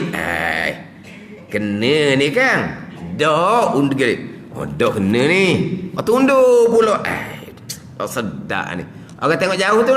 Apa haji tu duk cakap dengan tak lembu. Dia tu tak tu kata tak normal. Pergi mari undur balik, lepas tu pergi, lepas tu undur balik. Tak kena, tak kena kakinya. Tapi kan kena kan. Puas pergi mari, dia pun sepak tak lembu tu. Faham tak dia sepak tak lembu? Biar sahih kena basuh. Ini nak situ je. Sekarang ni tak kena basuh kaki. Nanti kena kan? Nanti kena kan? Kan kena kan? Sepaklah senang. Mana apa sepak? Maknanya memang kena basuh. Dah normal gitu. Ada dia punya. Ada nau'un minal junun. Wuduk ada ke tak lagi Wuduk ada ke tak lagi? Ni dia nak sembahyang. Oh komat dah ni. Wuduk ada ke tak? Akhirnya dia masuk tangan, dia pegang dia punya kemaluan. Biarlah pegang kemaluan lalulah, pakai wuduk batal. Kalau kau tengok dah pelik. Ada wuduk ke tak, dia pun seluk tangan dia dalam kain pelekat dia. Tak haji pegang apa tu? Nak batal wuduk. Biar senang, tak ada wuduk nak habis sembahyang lain. Okey apa tu? Tu kata nau'un minal junun tu. Ada. Kata kena tu molek, kena berubat tu. Pergi kat pakar psikiatrik pun tak apalah, tak ada malunya. Dia nak berubat. Sakit pasal dia dah. Tapi kita keluar sebagai bapa contohnya, perhati molek. Kalau ada nampak lama je apa semua tu, kena pegang, kena nasihat molek. Tak ada. Duduk tandas lama tak ada. Beruduk lama tak ada. Tak ada beruduk lama. Basuh ada hak 3 kali lebih makruh lalu dah. Lebih 3 kali makruh tu kalau air sedih. Kalau air wakaf, hukumnya haram. Ingat lalu dah. Kena pegang molek lah. Kita nak bicara hak masalah hak waswas, hak kesukaran, nak muqaranahkan niat, sertakan dalam takbiratul ihram. Takbir berulang kali tidak ada dalam mazhab Syafi'i kita. Kemudian dia masuk kepada sunat mengangkat 2 tangan pada tatkala takbiratul ihram. Jadi angkat tangan ni kita dalam mazhab Syafi'i bukan hanya ketika takbiratul ihram. Kita dalam mazhab Syafi'i angkat tangan ketika nak rokok, angkat tangan. Rokok kembali kepada iktidal, angkat tangan. Bangkit daripada tasyahud awal, angkat tangan. Kita acak kali angkat tangan dalam mazhab Syafi'i kita. Faham tak? Ketika kita bangkit tasyahud awal, sunat angkat tangan juga. Jadi berapa kali? Berapa tempat? 4 tempat lah. Ketika takbiratul ihram, ketika nak rokok, ketika bangkit kepada iktidal, ketika bangkit daripada tasyahud awal. Ini 4 4 tempat yang mana dalam mazhab Syafi'i kitanya sunat angkat tangan. Bangkit dari tasyawal ni bukan bangkit daripada rakaat pertama pada rakaat kedua. Bukan bangkit daripada rakaat 3 rakaat keempat. Oh tu tak ada angkat tangan tu. Ada ni. Kadang-kadang ada juga angkat tangan. Bangkit daripada rakaat pertama pada rakaat kedua, dia angkat tangan. Bangkit daripada rakaat 3 kepada rakaat keempat, dia angkat tangan. Walah ramai-ramai orang dalam sah tu tak ada seorang pun angkat. Maknanya kalaulah kita ni tak tahu hukum sekalipun, tak terfikir ke kita, kenapa dalam satu sah ni saya seorang je angkat tangan ketika bangkit daripada rakaat pertama pada rakaat kedua, rakaat 3 pada rakaat keempat. Kenapa saya seorang je? Ke saya seorang je rajin, ke memang saya seorang je dah reti? Dia angkat. Tak disunatkan. Rakaat pertama naik rakaat kedua tidak disunatkan. Rakaat ketiga naik rakaat keempat tidak disunatkan. Yang disunatkan hanyalah ketika bangkit dari tasyawal, itu pun mazhab Syafi'i sahaja. Bangkit dari tasyawal, angkat tangan, mazhab Syafi'i sahaja sunat angkat tangan. 3 mazhab lain tak sunat angkat. Adapun angkat tangan ketika takbiratul ihram, ijma' ulama sunat angkat. Ijma' ulama sunat angkat. Bukan ada pandangan angkat tangan ketika takbiratul ihram hukumnya wajib. Pandangan Daud Zahiri, pandangan Imam Auza'i mewajibkan angkat tangan ketika takbiratul ihram. Maksudnya ini ijma' ulama angkat tangan ketika takbiratul ihram. 50 orang sahabat meriwayatkan hadis menceritakan Nabi angkat tangan ketika takbir. 50 orang sahabat ni termasuk yang meriwayatkan adalah 10 sahabat yang wajib syurga tu. 10 sahabat yang wajib syurga tu meriwayatkan bahawa Nabi angkat tangan ketika takbiratul ihram. Itu ijma' ulama, tak ada khilaf. Hak bangkit dari tasyawal tadi hanya mazhab Syafi'i. Hanya mazhab Syafi'i. Kemudian hak bangkit dan hak nak rokok, nak iktidal tu, nak rokok, nak iktidal tu, angkat tangan juga, itu mazhab Syafi'i dengan mazhab Hambali. 3 takbir ijma' ulama. Ketika takbir ijma' ulama. Ketika bangun dari tasyawal, mazhab Syafi'i hadis Nafi'. Hadis Nafi' menceritakan bahawa ketika bangkit tasyawal tu dan sunat angkat 2 tangan ketika bangkit dari tasyawal. Sebagaimana dilakukan oleh Ibnu Umar radhiyallahu anhuma. Tapi waktu mazhab Syafi'i saja. Adapun angkat tangan ketika nak rokok, angkat tangan selepas rokok bangkit dari i'tidal, mazhab Syafi'i dengan mazhab Hambali. Mazhab Syafi'i dengan mazhab Hambali. Hadis hak riwayat Ibnu Umar radhiyallahu anhuma, hadis muttafaqun alaih. Hak berkaitan dengan angkat tangan ketika bangkit dari ketika nak rokok dan ketika bangkit daripada rokok kepada i'tidal. Lepas tu kadang-kadang ada orang ditengok, setengah-setengah orang ni, dia ketika nak rokok tak angkat tangan. Rokok begitu je, Allahu Akbar rokok. Sami Allahu liman hamidah pun tak angkat tangan. Dia kata nampak kuat agama tetapi pemalas nak angkat tangan pun tak ambuh, dia kata. Ni ada orang yang dia agak cenderung kepada mazhab Hanafi. Mazhab Hanafi Maliki nak rokok bangkit kepada i'tidal memang tidak disunatkan angkat tangan. Jadi mazhab Syafi'i kita, mazhab Hambali, ketika rokok dan i'tidal disunatkan angkat tangan. Disunatkan angkat tangan. Kemudian satu laginya selepas daripada salam. Selepas daripada salam, Tok Imam beri salam. Ni Tok Imam memberi salam. Tok Imam memberi salam, kita nak tambah rakaat. Ni biasa saya sebut ni. Sebab kita terkadang mari lambat semayang, mana kita kena tambah rakaat. Jadi kita tasyahud bersama dengan imam, tapi kita belum tasyahud akhir. Tu imam tasyahud akhir dah. Selesai, imam beri salam. Kita duduk tasyahud tu belum tasyahud akhir sebab kita masih lagi kena tambah rakaat. Tapi kita bangkit dari tasyahud tu kepada berdiri. Tadi bangkit dari tasyahud awal kepada berdiri sunat angkat tangan. Sekarang imam tasyahud akhir, kita tasyahud juga. Tapi kita bukan tasyahud akhir sebab kita nak kena tambah rakaat. Tok imam memberi salam, kita bangkit dari tasyahud juga tu kepada berdiri. Sunat dak angkat tangan sebelum letak dada. Ini kita kena ingat. Kalau tok imam tasyahud akhir, kita rakaat yang kedua tasyahud awal, pada ni. Maknanya kalau tidak kerana imam tasyahud akhir, kita rakaat kedua mesti kita duduk tasyahud awal. Dah. Tempat duduk kita juga tu bukan hanya kerana ikut imam tasyahud akhir. Hak tu saja kalau imam beri salam, kita bangkit daripada tasyahud awal bagi kita dan tasyahud akhir bagi imam yang beri salam tadi, kita angkat tangan baru kita letak dada. Adapun kalau kita hanya tak cukup satu rakaat, imam rakaat keempat, kita rakaat ketiga, kurang satu rakaat. Rakaat ketiga kalau semasa ada duduk ke tak? Tak ada. Rakaat ketiga mana ada duduk? Rakaat kedua yang duduk tasyahud awalnya.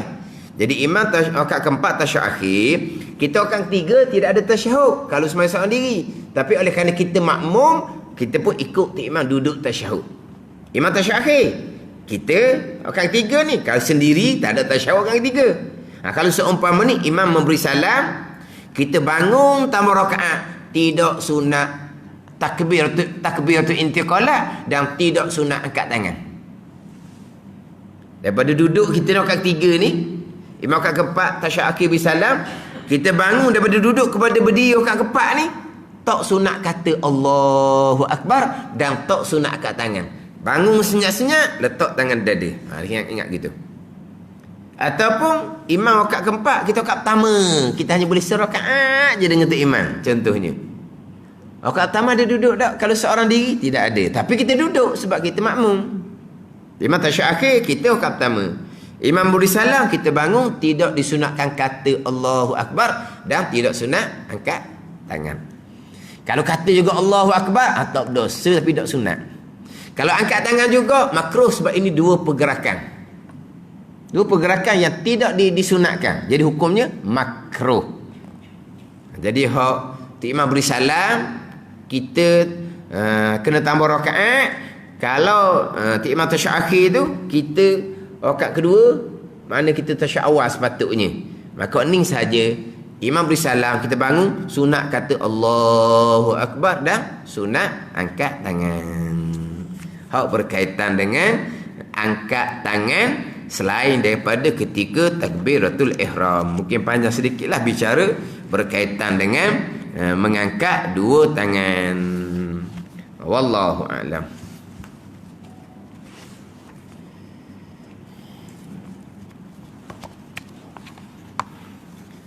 Ini kitab 20 sifat hati yang keji dan terpuji.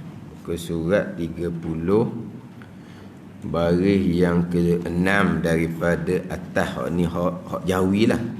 Hak Rumi tu muka surat lain tu tak sama dengan muka surat hak Jawi.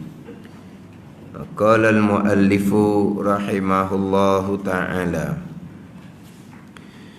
wa nafa'ana bi'ulumihi amin. Jika maksiat itu berhubung dengan makhluk, dalam kurungan tu ditulis manusia, yakni anak Adam, maka disyaratkan memulang, mengganti atau minta halal. Dan jika tidak kuasa nak memulangkan pun tidak kuasa. Sebab apa? Barang yang kita ambil tadi sudah habis, sudah tidak ada. Nak ganti kita tak ada duit nak beli barang baru untuk ganti barang kita ambil tadi. Nak minta halal, dia tidak halalkan. Sebab apa? Sebab barang tu dia sayang sangat. Contoh, maka hendaklah ia seseorang bersungguh-sungguh mengikhlaskan taubahnya dan memohon kepada Allah supaya orang yang mempunyai hak itu meredakannya pada hari kiamat. Jadi hak ni dosa berkait dengan anak Adam, hak berkait dengan harta. Dosa anak Adam ni ada berkait dengan agama apabila mengkafir, mensyirik, membid'ahkan seseorang, menyatakan seseorang tu sesat. Itu dosa anak Adam dalam bab agama. Dosa anak Adam dalam bab diri, seseorang tu kita cederakan, wajib kita minta maaf. Kemudian dosa anak Adam dalam bab harta, ni bicara bab harta. Dosa anak Adam dalam bab maruah, kita umpat dia, kita maki dia, kita fitnah dia.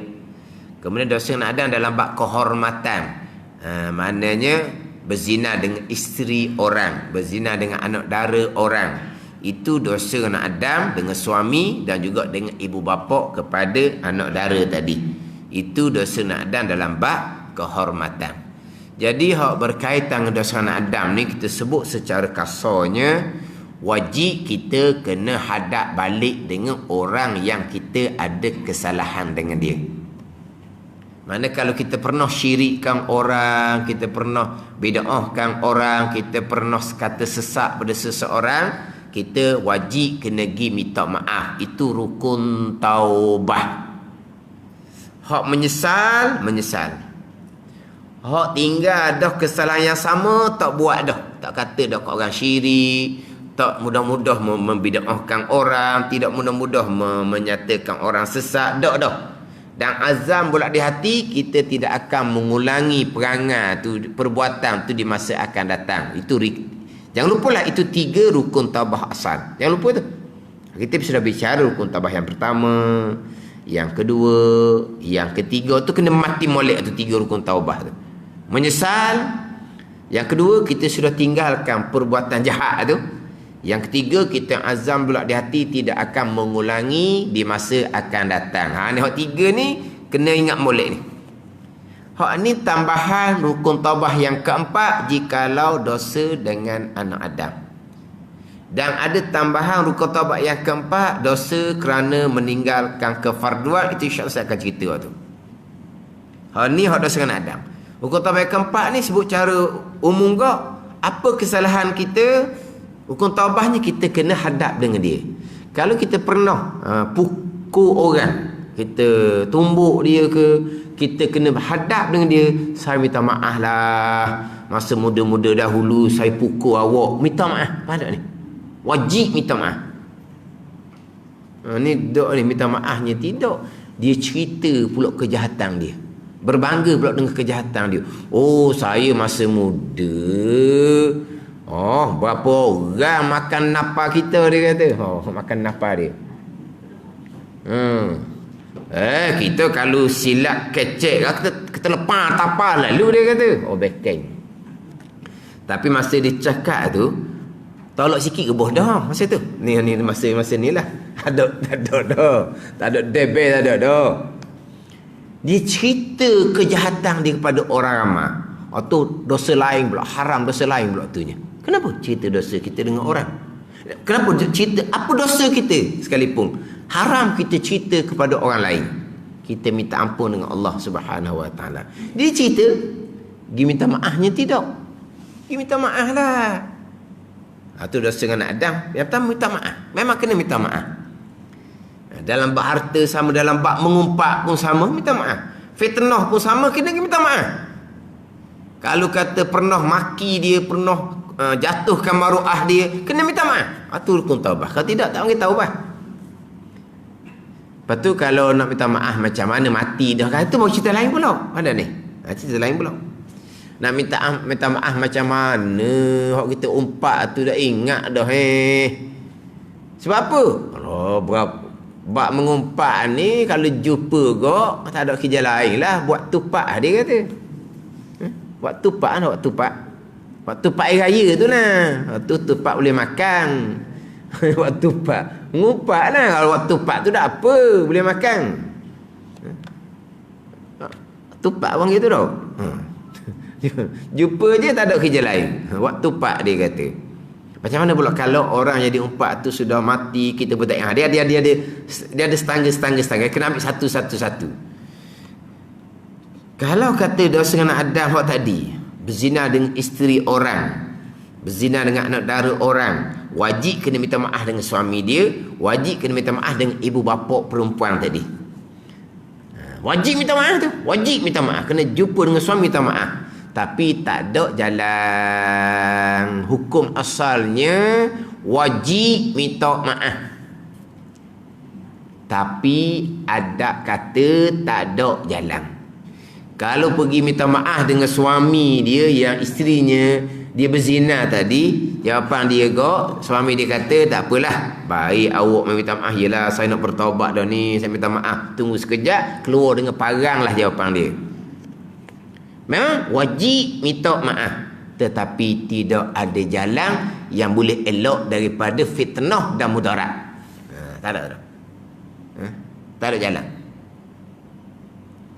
Tapi kalau ada jalan, kita minta maaf. Macam kita kata bercerai-berai dah. Mana suami tahu dah perangai isteri dia, bercerai-berai dah. Maknanya kalau minta maaf tu mana agak-agaknya dia tak heran mana dia maaf dah ke warna ke, ataupun tak boleh. Mana dah kita tak bersebut, memang tak ada jalan. Agak mustahil nak jumpa jalan. Pergi minta maaf dengan suami tadi ni, tidak akan timbul fitnah, tidak akan timbul mudarat. Ada kata tak ada jalan. Itu syarak tidak membenarkan minta maaf. Wajib minta maaf, itu hukum asal. Tapi kalau minta maaf mudarat, syarak tidak benarkan. Tak apalah. Dia nak pukul ke nak tetok ke, tak apalah, kerana agama. Agama tidak sampai tahap tu. Agama tidak suruh gitu. Agama melarang kita mencampur di dalam kebinasaan. Tak boleh. Agama mengharamkan pula. Asalnya wajib minta maaf dengan suami tadi. Nyata mudarat, haram kita minta maaf. Tu hukum aridi lah pulaknya pada ni. Dia hukum ni boleh berubah kerana situasi. Hukum asal, hukum zati asal, wajib minta maaf dengan suami tadi. Tapi kalau minta maaf sah jadi mudarat, haram minta maaf. Tadi kata wajib, lepas tu jadi haram. Wajib tu hukum asal. Haram ni hukum aridi dia panggil. Kerana ada sebab gitu ada ni.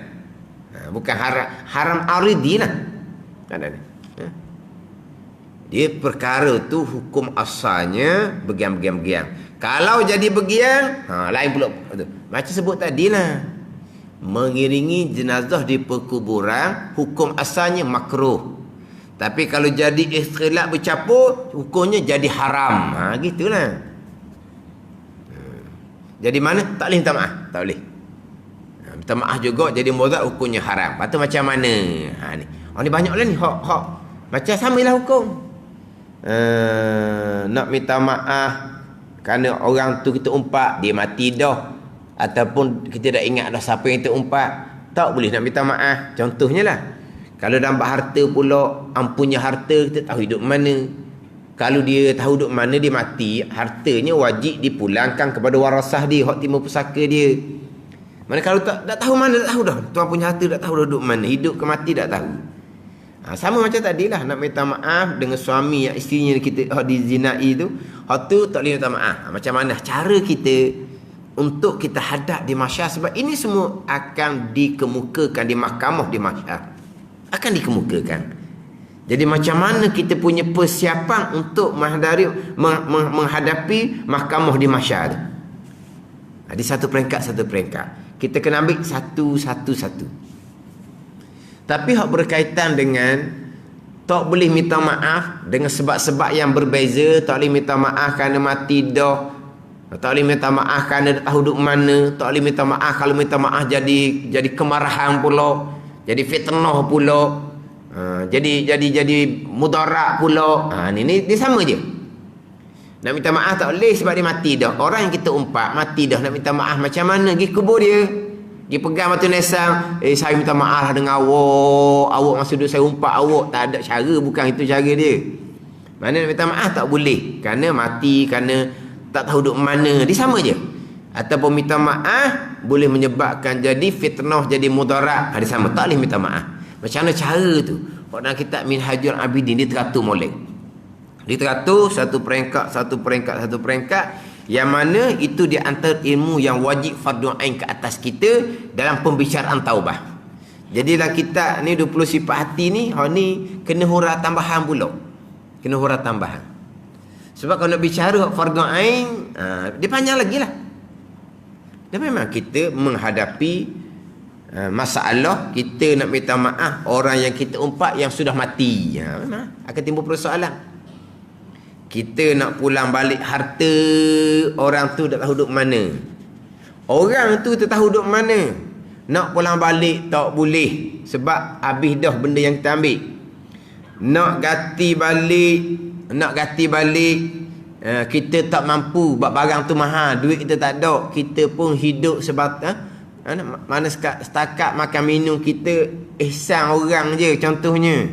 Apa kedana kita minta halal dengan dia, dia langsung tak mau halalkan. Kita minta halal, wajib. Dia halalkan kita, sunat. Ada ni, kena faham kat situ. Minta halal, wajib. Ampunya hak tadi, ampunya barang tadi, halalkan, sunat. Jangan pula, saya minta maaf dah, saya minta halal dah, awak tak maafkan saya, awak tak halal saya lepas dah, awak berdosa. Siapa ajar gitu? Kita wajib minta maaf, kita wajib minta halal. Ada ni, maafkan, halalkan, sunat juga kepada ampunya hak. Sekarang ni kita minta maaf, dia tak maafkan. Kita minta halal, dia tak halalkan. Itu setangga lagi tu. Itu dia ada bicara dia panjang tu. Tunggu depan tu. Nak habis masa dah ni. Habis masa tu. Allah lah. Tak sedap ngaji gitu. Saya nak cerita pun tak sedap. Tak sedap nak cerita. Kerana masa ada 2 minit lagi. Jadi nak cerita tu. Masa singkat. Kita pilih tiga kitab. Jadi gitu lah sikit. Tapi ada orang dia mengajar sekujang dia. Allah kata, awak mengajar mana? Baca. Betul. Hak sebelum tu minggu lepas ulang ke tak? Tak ulang apa? Dia tak ulang. Saya kata, kita ngaji pondok tak ulang, dia kata. Kita ngaji pondok kuliah harian. Sambung hari ni hak kemarin, tak payah ulang hak kemarin. Kitab yang sama harian. Kita ni bukan harian, kita mingguan. Mingguan pula ada orang minggu lepas tak boleh mari, sakit perut contohnya lah. Tak boleh mari sebab ada mari rumah. Ada mari rumah pun jadi alasan juga. Ada mari rumah, bawa lah mari masjid. Kita nak pergi sejid, dia mari rumah, bawa dia mari masjid. Dah kena masa ni kata. Jadi minggu lepas kita tak mari contohnya. Kalau minggu ni pakai sterik je. Jadi mungkin orang tu tak boleh nak turut lah. Sebab abang apa ni, dia tak tahu awal. Mana kena undur kat sikit. Jadi kalau 15 minit tu memang ada. Kawan saya ngajar 15 minit. Tapi saya tanya, dia kata dia tak ulang langsung hak minggu lepas. Dia terus je baca. Tapi boleh ke 15 minit? Boleh lah dia kata. Allah kata. Ni kita ni paling ni paling tu ni 20 minit Kitab yang 3. Kitab pertama 40 minit, kitab yang kedua 40 minit tu kira lega. Ni hak 20 minit ni. Kena tambah 5 minit lagi dah. Lain kali lah. Kena berhenti 10.45 dah. Tapi bukan hari ni sebab hari ni orang janji dah tu. Orang janji dah 10.45 kawan ditunggu dah depan. Dah boleh lah hari ni. Minggu ni tak boleh lah. Tambah 5 minit lagi. Kalau kena molek putih ke sebelah baru jadi. Mana pertama 40 minit, kedua 40 minit, ketiga 40 minit. Baru 2 jam. Tapi 2 jam begitulah duduk atas latar ni bagi lengah lah jawapan dia. Dia kata balik nguruk, dia kata. Gitulah. Ada tu, ada tempat sandar dia tu kan. Tu hak ni hak plastik sandar tu. Ke tak jadi tu? Dah tu kau. Sebab kita dahulu di Mahat Tahsin tu duduk atas kursi masing-masing. Duduk atas kursi ni dia lain lah. Dia pindah ke masjid ni, tapi kelebihan dia kita iktikaf. Kita Mahat Tahsin dahulu tak ada iktikaf, kita duduk sini boleh iktikaf. Lebih Mahat Tahsinnya ada kursi. Orang uzur pun tak ada isu. Dah kita di sini pun kalau orang uzur pun boleh duduk luar tu spekat. Rasanya okey dah duduk luar tu. Jangan masuk masjid boleh lagi lah. Cuma 2 jam duduk atas latar ni itulah sikit tau. Lengoh tau.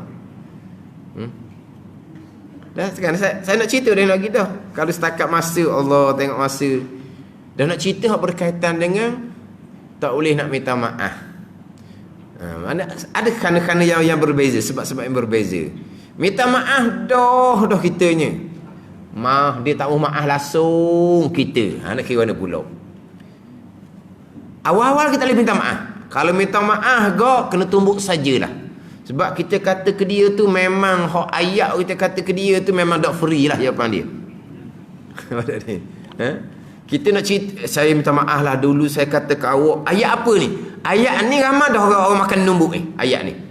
Mana memang kalau beritahu ke dia, kita kata ke dia dengan ayat tu memang mudarat. Tak boleh beritahu. Lepas tu macam mana dia masyar nanti? Dia akan dan kita dia akan satu-satu. Atau insya-Allah lah kita sambung balik minggu depan hak berkaitan dengan dosa dengan anak Adam. Wallahu a'lam. Bismillahirrahmanirrahim. Alhamdulillahirabbil alamin. Wassalatu wassalamu ala sayyidil mursalin wa ala alihi wa sahbihi ajma'in. Allahumma iftah alaina futuhal arifin. Allahumma allimna ilma akdamin wa fahimna famas sabiqin warzuqna ruqat talibin. Allahumma zidna ilma wa alhiqna bis salihin. Wa sallallahu ala sayyidina Muhammadin wa ala alihi wa sahbihi wa sallam. Walhamdulillahi rabbil alamin.